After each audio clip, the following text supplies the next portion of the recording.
Boom, we are live, ladies and gentlemen. Thank you for joining us today. We're going to be going over the Play2Earn guilds. Now, this is a very interesting part of the sector that has been evolving recently. And if you are not aware, I'm sure most of you are, Axie's Infinity, this wonderful Play2Earn game, had this brush fire of organic adoption in the Philippines. And as that started to take place, we saw this evolution of what it would be to own the NFTs and lend those NFTs out to users or the community, and you started to see the development of these gaming guilds. Now, there's a few parts of this we're going to go over today, but we're going to start with Yield Guild. This was the first kind of its kind that recognized that there were people that were interested in playing the games that didn't have the monetary capability of affording the assets. And you saw the evolution of the scholar, which was a person who was playing the game, wanting to learn how to play the game better, and use those in-game assets to earn a wage. Now, you're seeing, between $10 and $30 a day for people in the Philippines, which is actually quite high a wage for them. And although it's not much for someone who lives in the first Western world country, this brush fire of adoption in a unique place was something that a lot of us didn't expect. Myself, I did not expect it. Let's not speak for everyone. So the evolution of Yield Guild. Let's start here, and we're going to take a look at our top 5 favorite guilds here for the next little while. So Yield Guild, aiming at the play-to-earn space that came again from Axie Infinity. And largely what we're looking at here is, again, the development of this massive unemployment crisis that was taking place in the world, and this unique adoption that we had seen that really was unexpected. I didn't in any way anticipate that the video game sector would be a social impact sector. Due to the nature of technology, it's so deflationary. By putting the hands of an asset, or by putting the assets in the hands of the people who are playing the game and growing and developing within this ecosystem, you're rewarded for the participation to the upside of the growth of that community. So again, Yield Guild Games aims to scale this initial concept of bring this, I've got the Axie's NFTs, I'm going to lend them to someone, they play the game, and we both get to split their revenue. This is trying to build something where we're looking at property rights and ownership. And the NFT, the property within these video games, is really the net upside. People spend thousands of hours playing these games. So they've all, again, Yield Guild was the first with this scholarship program, but it led to many others. And there was a lot of big funding that came into the place. And now these guilds, like Yield Guild Games, are actually starting to focus on even more play-to-earn games. So if we look at Yield Guild from its kind of start to finish, start to where we're at today, not including the launch, but just where we are on a CoinGecko right now, $35 million in trading volume on a day-to-day basis on Yield Guild, which is an enormous amount of capital. And some of the people are probably wondering, well, why is this so valuable? This is just in-game NFTs. Okay, so if we look at the price fluctuation, we were down near about $1.44, July 28th. We hit a peak of around $10. It was a pretty nice 8 to 10x there, and we've started to come down.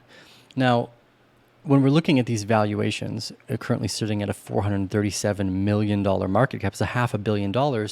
The question is, why is this valuable? So as we look at Yield Guild Games further and we try to estimate what's going on, because there's more than just Yield Guild Games, we want to anticipate what this story looks like. So we're going to open up the Twitter account for Yield Guild Games. This is always a fun place to start, is by looking at the interactive community that's taking place organically on the internet. So we got 149,000 followers for Yield Guild Games here as well. And we're looking, great, lots of support, right? Big investors, A16Z. So when we ask ourselves, why are these big players investing in it? It looks like these are the evolution of the esports team, as well as kind of almost like an evolution of Airbnb for your in-game assets. So a lot of people are forward thinking. So we started to see others come up, like Merit Circle. This is another yield, like a Yield Guild Games that launched. You went from a $2.68 low in November, boom, shot up to $11 and has now found an area of accumulation around $5. So what is Merit Circle? Well, Merit Circle is another iteration of this exact idea, the gaming guild sector. Now, we've had a few great conversations with the founders of these games and the communities that are around them as well. And again, what we're noticing is that because the incentive to play the game and the monetary obstacle of owning those in-game assets that might happen for someone who's in the Philippines or in a third world country, the ability to loan you, like, let's say, a car for your Uber is extraordinarily profitable idea, yet very hard to do because of all the borders and laws and regulations around driving. And so Uber is largely only for the time. It doesn't actually include the asset of the car for the driver. Airbnb includes the asset of the house for the owner. So this is kind of like a mixture. I know every time I hear a founder be like, oh, well, this is the Airbnb or the pretty much anything, the Uber of something. It sounds like a bad idea, but this is a place where the analogy actually makes a lot of sense. So Merit Circle had a great launch. And again, this is focusing on this play to earn economy where, well, what happens if I have axies sitting? Can I lend them out to other people? Can I lend my in-game assets out? And not just that, the development of the esports teams. So as we start to see more of these come up on board, Rainmaker was another one that caught our eye. Lots of big funders on Rainmaker. You've got Alameda Research, Animoca Brands, there's Sky Vision Capital. A lot of these big backers are really interested in this sector because one of them is going to get it right. Now, in the world of venture capital, we always know we're dealing with getting it wrong, but we're trying to understand the theme. The theme here is that the private property ownership of certain in-game digital assets that can yield reward is a very, very profitable idea. We've seen that already. There's thousands of people that have joined these guilds. So Rainmaker actually just is in the process of their IDO launch date now. So the links for all of this will be down in the description. And they're currently running a type of auction. Now, because there's been so much fervor around this space, we've started to do our deep dives. If you go to arcanebear.com, at the top of the page, you'll see Wu Wei, and this is where we share a lot of our research. So what is Rainmaker Games? Well, again, we can all agree that the play-to-earn sector has had a huge impact, and it's likely the onboard adoption curve that we were looking for to get that extra billion people on or in this sector, right? You have billions of people playing video games yearly, and it's a multi-$100 billion a year industry where people are spending money in these games and get really nothing back. The incentive to turn a zero-sum game basically for the player who's investing thousands of hours into this ecosystem and then has nothing to show for it at the end. The only time we've seen the evolution of people that have something to show for it at the end is actually during the process where there's like a ninja or a PewDiePie who becomes somewhat famous by playing these games. You're going to see the merging of those two now where the esports teams, the guilds, the scholars, the players, they're all going to form together in this unique kind of DAO function where the players can own the assets, can lend the assets to other players and they're not using them. And in terms, see this huge positive feedback loop within the play-to-earn gaming sector. So Rainmaker started last July in the play-to-earn sector. They're almost doing $700,000 a month in revenue. And again, this is the important part. You have 1,200 guild members doing almost $700,000 a month in revenue by using these characters. So my first thought is, well, if I own all these vehicles, whether they're NFTs or in-game assets, how do I lend those out to the drivers on this type of Uber platform? So Rainmaker Games, if you want, you continue to go through, again, they're looking at using a kind of platform basis where I would be able to log in, take a look at the different players, the different communities that are within the Rainmaker ecosystem, whether it's a different game, and pick out players that I would maybe want to lend the assets to or communicate with them directly. And this is a really important part. The social aspect, especially because of the social impact that these games have made for so many people's lives, is really astounding. It was hard, again, very hard for me to imagine that we would see a social impact cause come from the video game sector. Really has kind of taken me by storm here. So what is the problem of these platforms trying to solve? Again, they're hoping to bring more people into the financial freedom fold, where in El Salvador and Venezuela, you can't earn $30 a day very easily. In Argentina and Turkey, where their currencies are under collapse, have a hard time earning currency properly. Now, I've been chatting with a few people who are quite well connected in the Philippine space, and they say a lot of vendors are actually now more interested in accepting SLP or the smooth love potion at their vendors than the currency of the Philippines because it's just not as reliable. We talk about volatility of 50% for a currency. Well, that's exactly what these countries are seeing. Even here in Costa Rica, where I live, we're at a 40% inflation rate since I moved here. That's incredibly high and incredibly worrying. You're just not seeing inflation like that in the United States. But here, it's clear and it's happening in the currency. And because of that, places like the Philippines are starting to accept the in-game currency. So really strong team behind Rainmaker Games as well. Excited to see their success. Again, they launched with a fair launch on Copper Launch. The links for all that will be down below. Which brings us to our next, one of our favorites as well, is the Avocado Guild. Now, one of the things I like about Avocado right out the gate is the kind of almost a meme-like community that they're building. If you jump on their website, if you look at their Medium page here, this very colorful, kind of playful face that they've put on it, I think is so important. And again, going through this, understanding the play to learn sector that has empowered individuals, and this play to empower, I'm not sure if any of you guys have done any charitable work, but when you help someone overcome the dilemma of finding purpose in life through work, even if it's playing a game, it is a huge deal for them. If they did not have an easy way to make money, or not, let's not say easy, if they didn't have a way to make capital before, and they were in an impoverished state, and someone comes along and brings this, they're so grateful.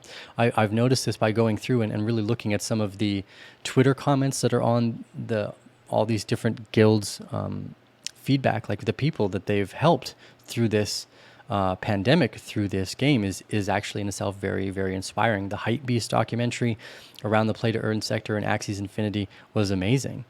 So Avocado Guild here is actually really, really well set up. They've got, I think, around 10,000 people signed up to their guild as well. So we're seeing this development of which guild is going to be the first to really develop the best esports platform, website, community, however you want to look at it.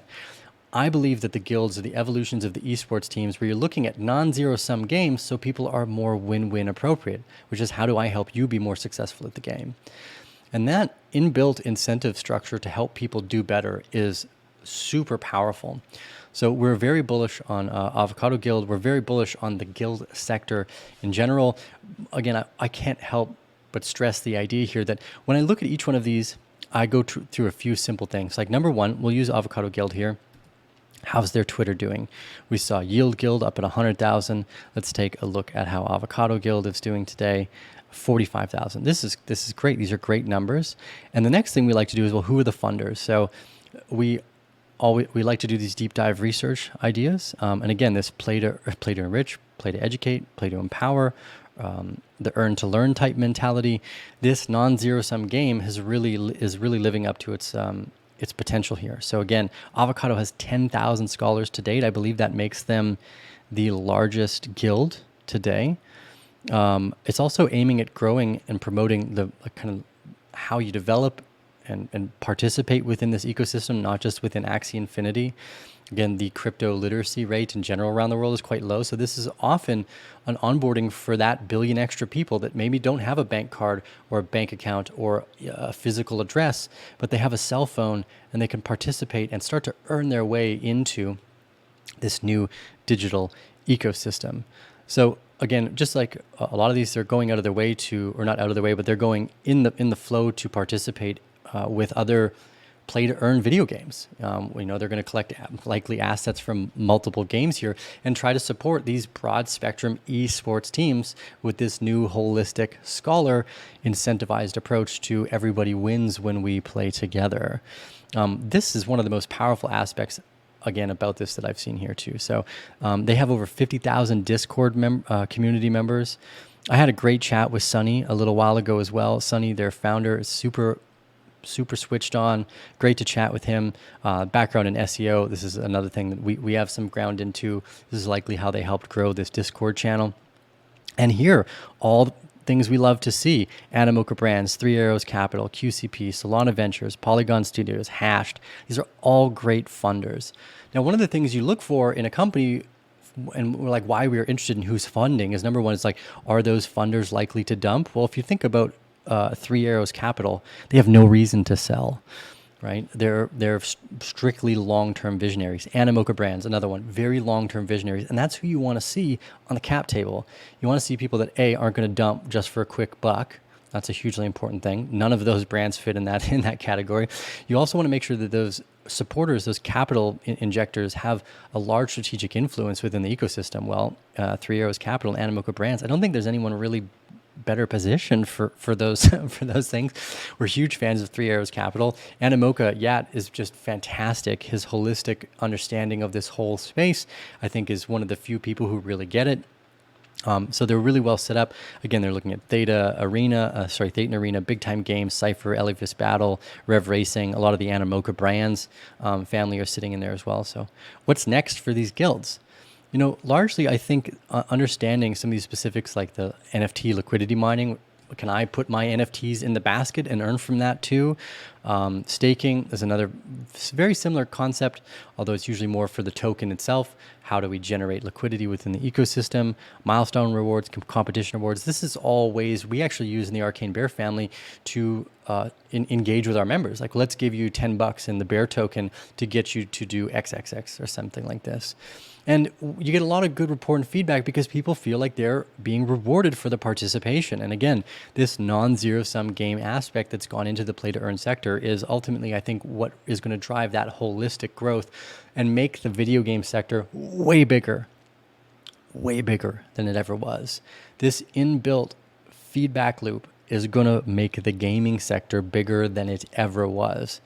I was never really a gamer. I'm not super interested in games, but I can see what the development of this is doing for the people who love games, and I wouldn't want to miss out on it. Again, a multi-$100 billion a year industry. I'm not a maximalist. I like venture capital. I like looking for fringe ideas and the people that are capable of executing those ideas, bring them to the table, have great conversations, and try to understand where these themes are going over the next 10 years. Because a good investment today is a good investment tomorrow and will still be a good investment 10 years from now. And in the early stages, the development of our understanding of these themes, what we do is we make a broad spectrum approach and we keep investing. You should never invest all at once. You should find a strategy that you can develop. It's like going to the gym. Investing is best done frequently, probably daily. And that can be done through research. It can be done through your own participation in this ecosystem. I can't tell you how many times I've gotten like $10,000 or $20,000 extra in rewards because I connected my wallet to a 1inch, or because I participated and bought an .eth name, or because we participated with Uniswap.